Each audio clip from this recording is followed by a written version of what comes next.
मैं कहा अच्छा जी।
जी, अस्सलाम वालेकुम everybody. Welcome to the next session of air conditioning technology, automotive air conditioning technology. अच्छा जी, कुछ फॉल्ट आ रहे थे जिसकी वजह से मैंने कल शाम को मैसेज कर दिया था 8 बजे कि उन फॉल्ट की वजह से हमारा जो लेक्चर है वो 1 घंटा लेट हो गया। चले वो चले अच्छा, सेकंड मैं आपको क्विज CMS पे अपलोड कर रहा था, लेकिन वहाँ पर कुछ एरर्स वगैरह आ रहे थे जिसकी वजह से CMS पे अपलोड नहीं हो सका। तो हो सकता है कि आपका क्विज आज नहीं होगा, तो मैं आपको अपडेट कर दूंगा कि अगर आपका कोई इस वीक में हुआ तो अपडेट कर दूंगा, अगर नेक्स्ट वीक में हो तो अपडेट कर दूंगा। तो आज के दिन आपका क्विज माइट पॉसिबल ना हो फिर।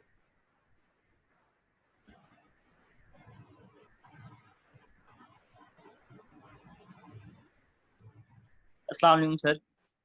जी सलाम। Sir last time sir Farhan है हमारे आईसी इंजन के टीचर हैं सर, जी उन्होंने भी ऐसे ही क्विज लेना था लेकिन सीएमएस के ऊपर नहीं था हो रहा उनका। तो उन्होंने फिर गूगल क्लासरूम पे आईडी बनाई थी और उस पे कर लिया था। देख लें अगर आपको भी सूटेबल लगता है तो गूगल क्लासरूम भी एक प्लेटफॉर्म हो सकता है पॉसिबल। अच्छा, तो वो वो खुद ही एक वेब जनरेटेड रिजल्ट भी आ जाता है, बस हमने जो है ऑप्शन सेलेक्ट करने हैं एमसीक्यूज के।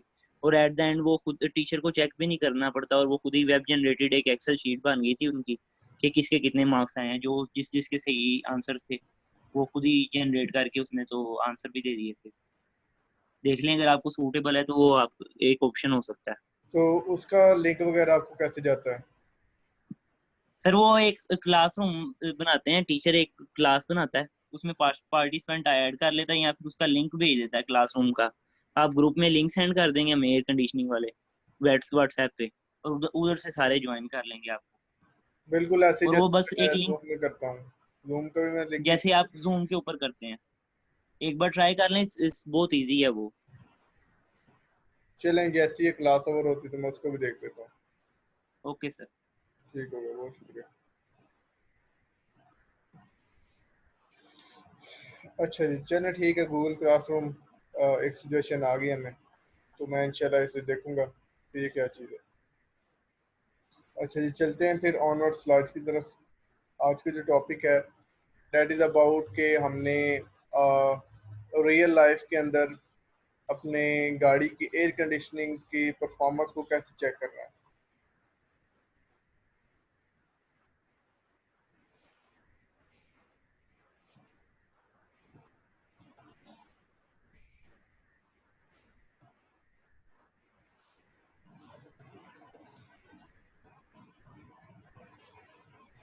अब थ्योरेटिकली तो हमें पता लग गया कि हमारे पास कौन कौन से ऐसे फार्मूलाज है जिससे हम एयर कंडीशनिंग की जो परफॉर्मेंस है वो चेक करते हैं। हम कोएफिशिएंट ऑफ परफॉर्मेंस के जरिए से चेक करते हैं, फिर रिलेटिव कोएफिशिएंट ऑफ परफॉर्मेंस से हम रियलिस्टिक वैल्यू भी निकाल सकते हैं। लेकिन इन द एक्चुअल वर्ड क्या होता है कि हमारे पास बेसिकली गाड़ी होती है, ठीक है, और हमारे पास एक मैनुअल परफॉर्मा होता है जिसके अंदर मेंशन होता है। वो गाड़ी बनाने वाले बताते हैं कि इसकी ये एयर कंडीशनिंग है वो इतनी होती है, ठीक है। उसमें वो बताते हैं कि इसके अंदर गैस कितनी फील्ड है, उसके अंदर वो बताते हैं कितना प्रेशर जो होगा वो हायर प्रेशर होगा, कितना लो प्रेशर होगा, ठीक है, कितनी कूलिंग ये जनरेट करता है, ठीक है। तो अगर ये उतनी कूलिंग से डेविएट करता है, अगर कम कूलिंग करता है तो हमने उसको कैसे जज करना है कि ये कम कूलिंग कर रहा है इस टाइम। तो उसका बेसिकली मेथड अब ये अब अगर थ्योरेटिकली करना चाहे तो वो तो फार्मूला से कर सकते हैं। लेकिन अब मोस्टली क्या होता है कि हमारे जो मैकेनिक्स होते हैं या एक आम आदमी होता है, वो बेसिकली क्या करते हैं कि इन मैनुअल्स को फॉलो करते हुए अपने एसी की परफॉर्मेंस को चेक करता है, ठीक है। तो मैनुअल्स को फॉलो करने के लिए हमें कैसे कौन कौन से इकदाम करने पड़ते हैं, ठीक है, हम आम हालात में अपनी गाड़ी की एयर कंडीशनिंग को कैसे चेक करते हैं, वो हम आज ऑब्जर्व करेंगे। चलते हैं जी, performance testing of automotive air conditioning system.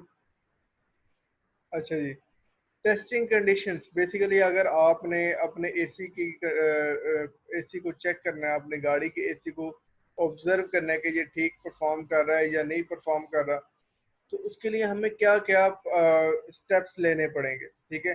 Steps यहाँ पर मेंशन है, दीज आर बेसिकली 8 स्टेप्स, ठीक है। इन 8 स्टेप्स में बेसिकली हम क्या चेक करने वाले हैं? इन 8 स्टेप्स के अंदर हम बेसिकली ये चेक करेंगे कि हमारी जो गाड़ी है क्या वो उतनी कूलिंग परफॉर्म कर रही है जितनी कि हमें गाड़ी बनाने वाले ने कहा था, ठीक है। अब जाहिर है कि उतनी कूलिंग प्रोड्यूस करने के लिए हमें गाड़ी बनाने वाले के हालात के मुताबिक गाड़ी को चलाना पड़ेगा, ठीक है। अब गाड़ी चलाने वाला ये नहीं कहता कि जनाब आप जून में इसकी टेस्टिंग करें या जुलाई में इसकी टेस्टिंग करें या मई में इसकी टेस्टिंग करें, ठीक है। उसके लिए हमें स्पेसिफिक कंडीशन तैयार करनी पड़ेगी, ठीक है, जिन हालात के अंदर हम अपनी गाड़ी को चेक करेंगे। ठीक है। So basically we have 8 steps, ठीक है, जिन्हें हम फॉलो करेंगे, ठीक है, और उसके बाद हम अपनी गाड़ी के परफॉर्मेंस को फिजिकली चेक कर सकेंगे, ठीक है। तो यहाँ पर मैं 8 स्टेप्स, हर स्टेप को मैं डिटेल में बताता जाता हूँ। स्टेप वन बेसिकली क्या है, park vehicle in a shaded area, ठीक है। और उसने क्या कि गाड़ी को अपने चलाना नहीं है, अपने गाड़ी को पार्क कर देना है, ठीक है। 1 मिनट।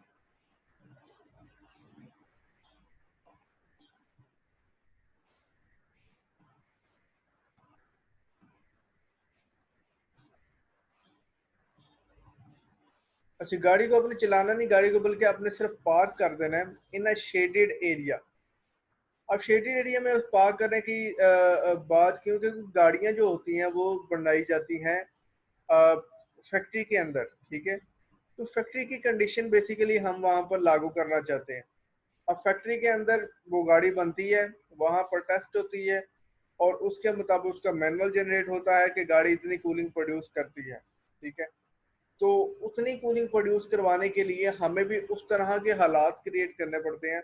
हम गाड़ी को चलाएंगे नहीं, बल्कि गाड़ी को पार्क कर देंगे इन अ शेडेड एरिया, ठीक है, जहाँ पर छांव हो वहां पर से पार्क कर देंगे।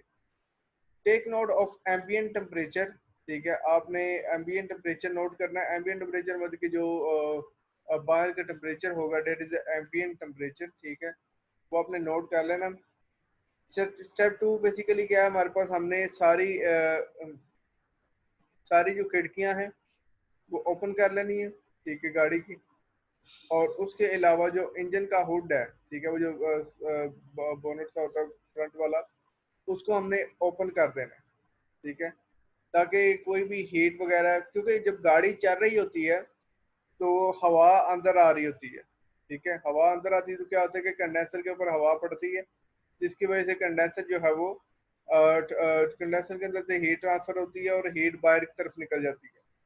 अब चूंकि गाड़ी रुकी हुई है, तो रुकी हुई गाड़ी के लिए हमारे पास क्या प्रोसीजर है कि हम उसका हुड उठा दें, ठीक है, ताकि हवा जो है वो बेहतर तरीके से अंदर आ सके, ठीक है।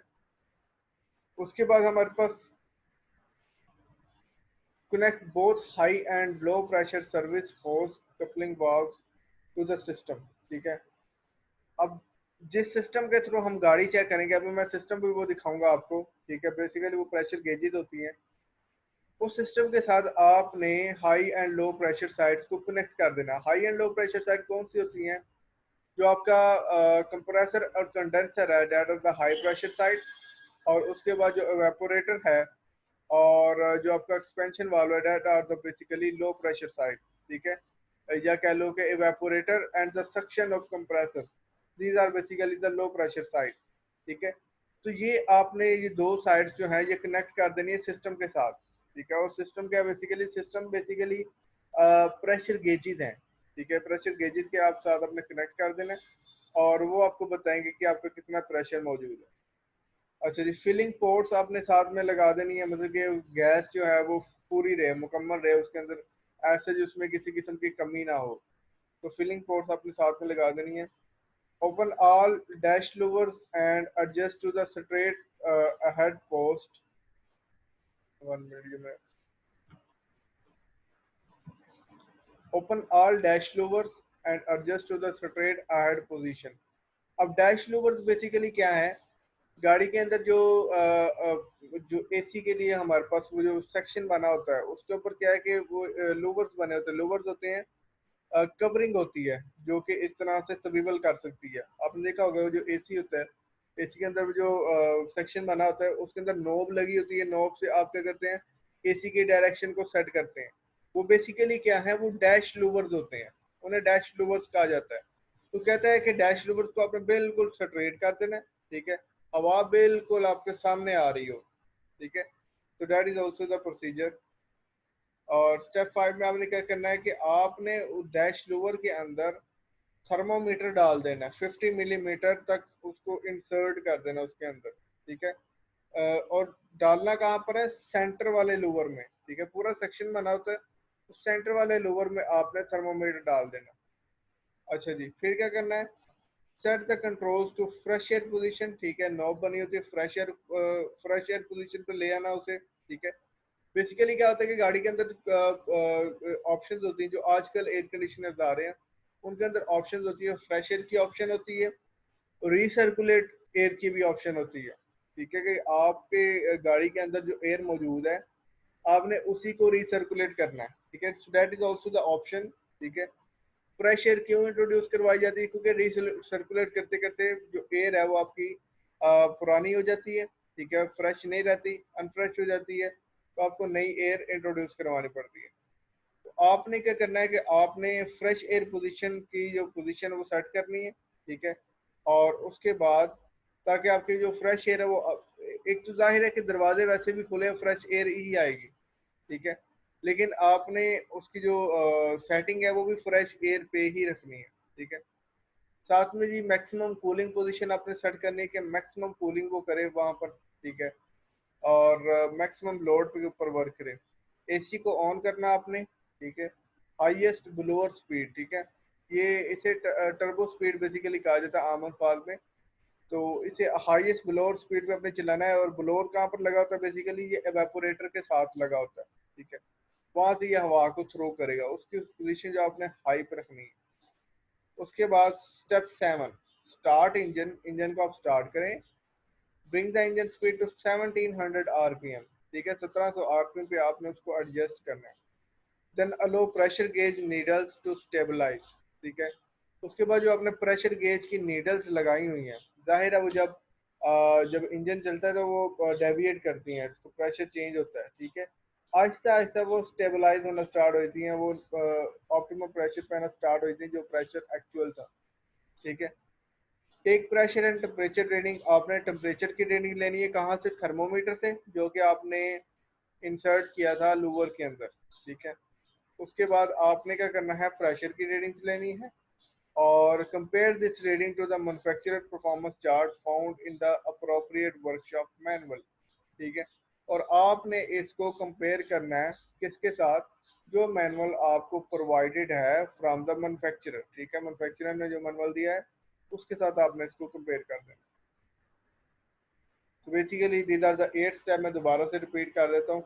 ये जाहिर है कि रोजमर्रा जिंदगी के अंदर बंदे किसी कोई पूछ सकता है आपसे कि जनाब हम एसी की जो परफॉर्मेंस है उसको कैसे चेक कर सकते हैं। ठीक है, तो फिजिकली हम थ्योरेटिकली तो हमें पता लग गया कि जनाब सीओपी हम फाइंड करते हैं कि कितनी सीओपी होनी चाहिए, कितनी कूलिंग प्रोड्यूस होनी चाहिए। लेकिन फिजिकली हम इसको कैसे ऑब्जर्व करें? फिजिकली के लिए हमने अभी 8 स्टेप स्टडी किए हैं। उन 8 स्टेप को फॉलो करते हुए हमारे पास एट द एंड दो चीजें आएंगी, one is the pressure and one is the temperature. ठीक है, प्रेशर दो होंगे हमारे पास, one is the high pressure, one is the low pressure, और एक टेम्परेचर होगा हमारे पास जो कि एवेपोरेटर का टेम्परेचर होगा। ठीक है, एवेपोरेटर अंदर की तरफ लगा होता है। सो हम वो 8 स्टेप्स बेसिकली क्या है? फर्स्ट वन इज डैट कि हमने गाड़ी को शेडेड एरिया में पार्क करना है। ठीक है, वहां पर पार्क करने के बाद हमने क्या करना है कि हमने एम्बियंट टेम्परेचर नोट करना है। एम्बियंट टेम्परेचर मतलब कि जो हमारे पास नॉर्मल एयर टेम्परेचर है, जो कि बाहर का टेम्परेचर हम कह लेंगे। ठीक है, गाड़ी के बाहर का टेम्परेचर हमारे पास आबो हवा का टेम्परेचर क्या है? ठीक है, से दैट वो 35 आता है, 40 आता है, 45 आता है। वो डिपेंड करता है कि आप मौसम कौन सा है। आजकल जो टेम्परेचर है वो तकरीबन 42 43 तक चला जाता है। ठीक है, 40 42 तक रहता है वो। और जो रात का टेम्परेचर होता है वो तकरीबन 30 29 27 तक चला जाता है। अच्छा जी, स्टेप 2 हमारे पास क्या है? स्टेप 2 ये है कि आपने सारी खिड़कियां ओपन कर देनी है। ठीक है, विंडोज ओपन कर देनी है, और साथ में आपने इंजन का, जहां पर इंजन लगा हुआ है उसके जो बोनट है वो ओपन कर देना है। ठीक है, उसके जो हुड है वो इंजन का हुड जो ओपन कर देना है, ताकि हवा अच्छी तरीके से अंदर आ सके। ठीक है, क्योंकि इसमें कंडेंसर लगे होते हैं, कंडेंसर को हवा की रिक्वायरमेंट होती है, गाड़ी चलती है तो हवा वैसे भी अंदर आती है। लेकिन चूंकि गाड़ी खड़ी है, और खड़ी करने का मकसद ये है कि हम वो वाली कंडीशन यहाँ पर अप्लाई करना चाहते हैं जो कि एक एक्चुअल मैन्युफैक्चरिंग फैक्ट्री के अंदर होती है। ठीक है, तो बोनट आपने उसका हुड आपने उठा देना है ताकि हवा अच्छी तरीके से अंदर आ सके। और क्या करना है आपने कि आपने high pressure and low pressure side को आपने उसके साथ कनेक्ट कर देना है, सिस्टम के साथ। सिस्टम बेसिकली मैं बता रहा हूँ आपको, सिस्टम बेसिकली क्या है कि आपकी जो गेजेस हैं that are basically the system, ठीक है। लो प्रेशर गेजेस हैं, हाई प्रेशर गेजेस हैं, so these are basically the system. तो ये आपने उसके साथ अटैच कर देनी है। फिलिंग पोर्ट्स आपने अटैच कर देनी है ताकि किसी किस्म की गैस की कमी ना हो उसके अंदर, ठीक है। Open all dash louvres and adjust to the straight ahead position. वो जो एसी वाला सेक्शन होता है उसके जो लोवर्स हैं आपने बिल्कुल स्ट्रेट कर देने, ठीक है, और ताकि आपको सीधी हवा आए, ठीक है। और उसके बाद वी हैव फिफ्थ स्टेप, इसमें आपने थर्मोमीटर इंसर्ट करना है। 50 मिलीमीटर तक आपने थर्मोमीटर उसके अंदर इंसर्ट कर देना है, ठीक है। और उसके बाद आपने कंट्रोल्स एडजस्ट करने हैं, उसमें फ्रेश एयर सेलेक्ट करनी है, मैक्सिमम कूलिंग, एसी को आपने ऑन करना है, और साथ में ब्लोअर स्पीड को आपने मैक्सिमम रखना है, ठीक है। और अब आपने इंजन चलाना है और इंजन को आपने 1700 आरपीएम तक एडजस्ट करना है, ठीक है। 1700 आरपीएम पे आपने एडजस्ट करने के बाद आपने क्या करना है कि आपने नीडल्स जो हैं, प्रेशर गेजेस की जो नीडल्स हैं उनको स्टेबलाइज करने का टाइम देना है, ठीक है। लो प्रेशर और हाई प्रेशर, जाहिर है जब एसी चलता है एक दफ़ा तो प्रेशर गेजेस की जो रीडिंग होती है वो ज़्यादा होती है, ठीक है। तो आहिस्ता आहिस्ता ये स्टेबलाइज होना स्टार्ट हो जाती है, नॉर्मल पोजीशन पे आना स्टार्ट हो जाती है। और उसके बाद take pressure and temperature readings, ठीक है, आपने टेम्परेचर और प्रेशर रीडिंग ले ली है। Compare this to the manufacturer performance chart found in the appropriate workshop manual, ठीक है। इसको आपने उस मैनुअल के साथ आपने कंपेयर कर देना। सो बेसिकली ये आप ऑब्जर्व कर रहे हैं कि जनाब ये this is the low pressure side, ठीक है, और this is the high pressure side. ये बेसिकली आपका सिस्टम है। तो मैं इस सिस्टम की बात कर रहा था, ठीक है। इसके अंदर बेसिकली प्रेशर गेजेस भी लगी हुई हैं और आपकी जो गैस है वो भी फिलिंग के लिए यहाँ पर मौजूद है। दो पोर्ट्स हैं इसकी, one is the low pressure side and one is the high pressure side.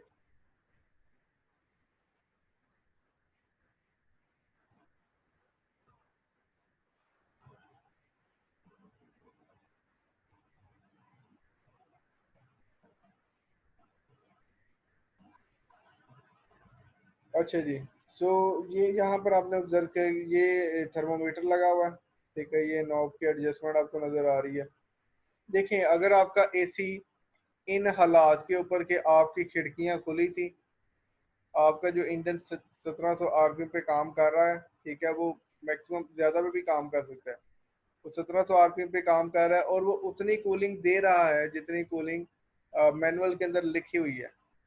तो नो डाउट जब आप नॉर्मल कंडीशन में गाड़ी चलाएंगे, आपकी खिड़कियां दरवाजे बंद होंगे, आपको प्रॉपर एयर मिल रही होगी कंडेंसर साइड के ऊपर। जब आप गाड़ी चलाएंगे कंडेंसर साइड पे प्रॉपर एयर मिल रही होगी, तो नो डाउट आपकी जो कूलिंग होगी वो जो टेस्टिंग आपने की है और जो ड्राइविंग आप जब आप करेंगे तो ड्राइविंग में आपकी कूलिंग ज़्यादा ही होगी, ठीक है। वो कम नहीं होगी, ज़्यादा ही होगी, क्योंकि उसमें क्या क्या आपने खिड़कियां बंद की होंगी और उसमें आपका जो इंजन है वो ज़्यादा स्पीड पे भी चल सकता है। उसमें जनाब आपको कंडेंसर की साइड पे एयर भी मिल रही होगी, ठीक है, एयर का थ्रू आ रहा होगा ताकि हीट ट्रांसफर हो सके, जो कि हमारी टेस्टिंग की कंडीशन में नहीं था, ठीक है।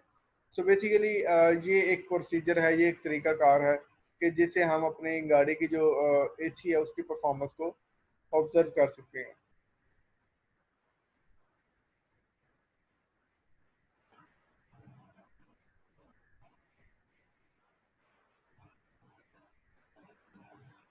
जी अली हमजा।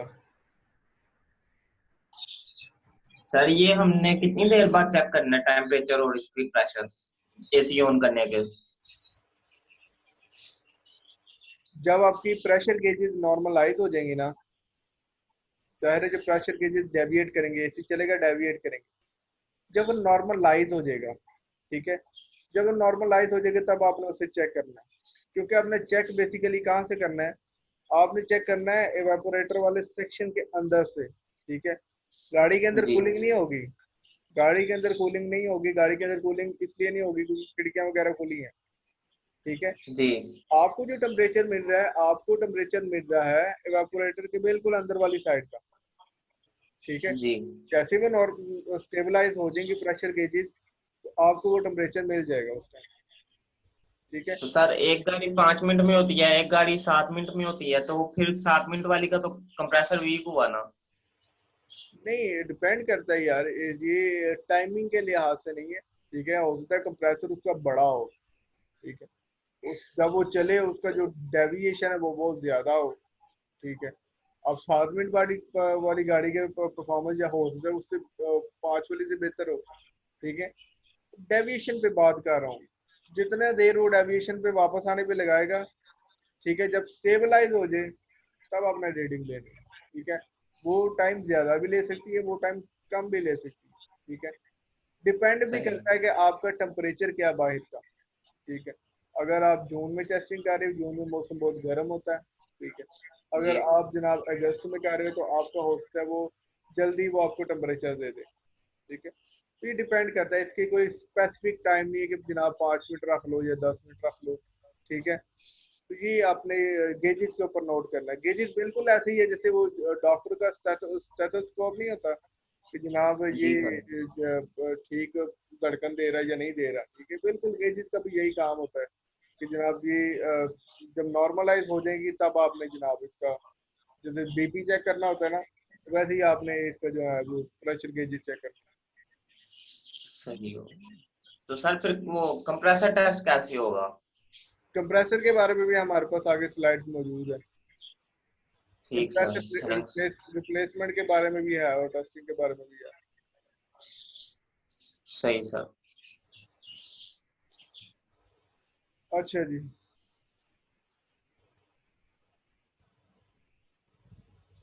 प्रेशर गेजेस, तो हमारे पास बेसिकली यहाँ पर दो प्रेशर गेजेस का इस्तेमाल होता है। One is the low pressure gauge and one is the higher pressure gauge.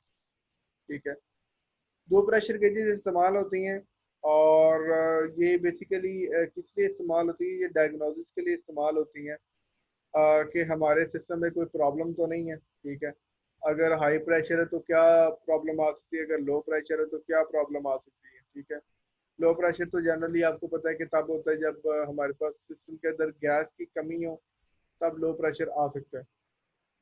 ठीक है, तो बेसिकली ये दो ये गेजेस हम इस्तेमाल करते हैं और अगर इनमें फॉल्ट आ जाए, गेजेस के अंदर फॉल्ट आ जाए, तो हम किसी सूरत ठीक तरीके से अपने एसी के परफॉर्मेंस को चेक नहीं कर सकते। ठीक है, तो इनका करेक्ट होना, इनका ठीक होना लाजम है। ठीक है, तो इनकी आप ऑब्जर्व करें कि ये किस तरह से बनी होती है। नीचे एक नॉब भी लगी होती है। ठीक है, इनका ठीक होने का जो तरीकाकार है, एक जो सिंपल चीज़ है वो ये है कि जब आपने गेजेस लगाई नहीं हुई तो गेजेस की जो नीडल्स है वो बिल्कुल जीरो के ऊपर होनी चाहिए। ठीक है, ये आपकी जीरो पोजीशन आपको नजर आ रही। जब गेजेस आपने नहीं लगाई हुई, किसी के सिस्टम के साथ नहीं लगाई हुई, तो बिल्कुल ये जो नीडल है ये जीरो के ऊपर आई हो। ठीक है, अगर नहीं आई हुई तो आपने ये जो एडजस्टिंग स्क्रू है, इससे आपने उसको एडजस्ट करना है। ठीक है, अब मैं कंपनी में काम करता था, तो गेजेस काफ़ी सारी कंपनीज की आती थी। काफ़ी हल्की क्वालिटी की भी आती थी, काफ़ी अच्छी क्वालिटी की भी आती थी। मुझे अभी नाम नहीं याद आ रहा कंपनी, काफ़ी सारी कंपनी थी जिनकी बहुत अच्छी क्वालिटी की होती थी और कुछ ऐसी थी जो बिल्कुल ही बेकार होती। ठीक है, अब हमारा जो काम होता था तो बहुत ज़्यादा सेंसिटिव होता था, बहुत ज़्यादा लो प्रेशर को मेजर करने के लिए होता था। तो जब भी गेज कोई ऐसी आ जाती थी जो सही तरह का परफॉर्म नहीं करते, हम फौरन उसे रिजेक्ट करके वापस भेज देते थे। हालांकि नुकसान होता है इसमें। ठीक है, हमारे पैसे लगते थे कंपनी के कि जनाब गेज को लेकर आओ, रिटर्न करो, उसमें आपका गाड़ी का खर्चा और ये वो, लेकिन फिर भी हम इन चीज़ों के ऊपर फोकस करते थे क्योंकि ये बहुत ज़्यादा ज़रूरी होती थी। जब जब तक आपके सिस्टम की गेजेस अच्छे तरीके से परफॉर्म नहीं करेंगे तब तक आप सिस्टम को अच्छे तरीके से वैल्यूएट नहीं कर सकेंगे। ठीक है, तो गेजेस का ठीक होना लाजमी है। ठीक है, गेजेस अगर आपके नहीं ठीक तो आप किसी सूरत अपना काम जो है वो प्रॉपर तरीके से नहीं कर पाएंगे। और सेकंड बात, हमारे पास गेजेस की बात होगी। सेकंड चीज़ होती है कि जनाब आपका जो कारीगर है, ठीक है, जो टेक्नीशियन है, वो बेशक आप खुद काम कर रहे हो या बेशक आपने आप किसी को आपने ये काम दिया हो, ठीक है, तो उसकी टेक्निकल परफॉर्मेंस कितनी बेहतर है ये भी डिपेंड करती है, ठीक है। अगर तो वो बहुत अच्छा कारीगर है, अगर बहुत अच्छा टेक्नीशियन है, तो आपका जो काम है वो ठीक तरीके से आपका परफॉर्म हो जाएगा। अगर वो एक अच्छा कारीगर नहीं है, ठीक है, तो आपका जो काम है वो ठीक तरीके से उस तरह से परफॉर्म नहीं हो पाएगी, ठीक है। तो आपको ये जज करना मुश्किल होगा कि गलती कहाँ पर है, या फिर कह लो कि आपको ये जज करना मुश्किल हो कि लैग कहाँ पर आ रहा है, आपके सिस्टम में फॉल्ट है, या फिर आपके जो जिस बंदे ने चेक किया है उसके के काम करने में फॉल्ट आ रहा है, ठीक है। तो बेसिकली डैट इज कह लो कि ये हार्ट ऑफ टेस्टिंग है, ठीक है, कि बेहतर होंगी तो ठीक होगा ये दोनों चीज़ें, और अगर ठीक कोई एक चीज़ भी ठीक ना होगी तो आपकी जो सिस्टम है वो ठीक तरीके से टेस्ट नहीं हो पाएगा।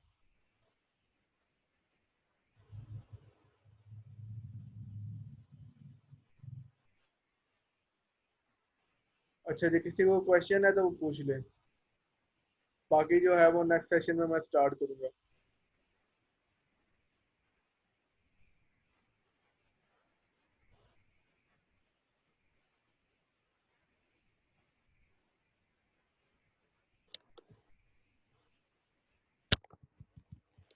अस्सलाम वालेकुम सर, जी मुझे कैसे हैं आप? अल्हम्दुलिल्लाह। सर ये इसका कोई वीडियो लिंक वगैरह नहीं अवेलेबल जिससे ये पता लग जाए कि गाड़ी पे टेस्टिंग वगैरह की? वीडियो लिंक यूट्यूब पे लातादाद होंगे वैसे। तो सर आप शेयर कर देना अगर आपको कोई मिलेगा। चले मुझे मिला तो मैं शेयर कर दूंगा, अगर मिल ही गया तो फिर मैं शो ही जी करवा दूंगा आपको। चलिए ठीक है। दूसरी बात सर, वो आप प्रेजेंटेशन का जो कह रहे थे, तो सर बेटर नहीं है कि अगर आप उसकी जगह पे असाइनमेंट ले लें, क्योंकि सारे टीचर हमसे असाइनमेंट ही ले रहे हैं, प्रेजेंटेशन तो कोई नहीं ले रहा। एक्चुअली पता क्या है, असाइनमेंट तो सब्जेक्ट के लिए है, असाइनमेंट भी मैं दूंगा, जी प्रेजेंटेशन लैब के जी। लिए। तो सर आप इसके लिए भी असाइनमेंट ही ले लें सर को, हम असाइनमेंट फिर हमारी पता दूसरी क्या है, ऐप्स भी हो रही है, कोई बात टीचर सुने सर प्रेजेंटेशन ले रहे। बात सुने, असाइनमेंट तो मैंने दी थी, असाइनमेंट एज ए प्रोजेक्ट दिया था मैंने आपको, अगर तो आप वो कंप्लीट करने की श्योरिटी देते हैं मुझे तो ठीक है, अगर जो हालात है, मैं आपको फोर्स नहीं करना चाहता, जो हालात है मैं नहीं आपको कहना चाहता कि जी जनाब आप मार्केट से घूमो, ठीक है। अगर तो आप मुझे जी सर। आप अगर ऑप्शन देना चाहते हैं तो ठीक है, अदरवाइज ये एक आसान तरीका था और आपके लिए बड़ा हेल्पफुल साबित होगा, प्रेजेंटेशन देना कोई मुश्किल बात नहीं,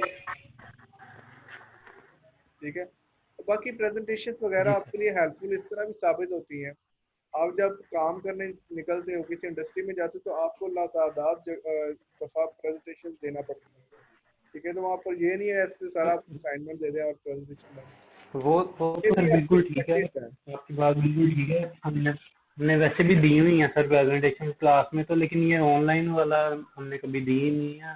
जैसे आप तो बोल रहे इसलिए हैं, मैं कह रहा था कि मेरी बात सुनिए, जैसे आप बात बस कर रहे हैं उसी तरह आपकी स्क्रीन शेयर हो जाएगी, जी जी आप प्रेजेंटेशन दे लेंगे। जी सर। चलें सर, वैसे रिक्वेस्ट ये ठीक है सर, कोई बात नहीं। ठीक है, बाकी मैंने आपको कहा था कि मुझे एक्सेल शीट ओके चाहिए जिसमें 3-3 लड़कों का ग्रुप हो, ये आज ही मुझे सेंड कर दे ताकि मैं आपको असाइन कर दूं टॉपिक। लेट ना कीजिएगा क्योंकि मैंने फ्राइडे को प्रेजेंटेशन लेनी है आपको, अगर आप थर्सडे को भी देते हो, थर्सडे नाइट को भी देते हो, तो मैंने प्रेजेंटेशन के टॉपिक लगा के दे देने आपको, फिर ना कहिएगा टाइम कम था। आज वेंसडे है तो जल्दी से मुझे टॉपिक ये ग्रुप के मेंबर्स बता दीजिएगा 3-3, तो मैं आपको असाइन कर दूंगा। चलिए ठीक है सर, ओके।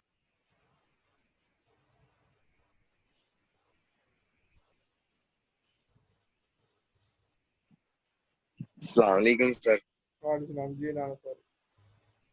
सर वो पहले भी मैंने आपको बोला था, जब पहले वाले ग्रुप्स बने थे तो मैं किसी ग्रुप में ऐड ही नहीं हूँ। क्या मैंने आपको बोल रहे पहले भी बोला था कि मुझे एडजस्ट कर दें, तो आपने उस वक्त भी नहीं किया था। अभी भी जो ग्रुप आए हुए हैं ये इस ग्रुप में, तो मेरा नाम किसी ग्रुप में नहीं है।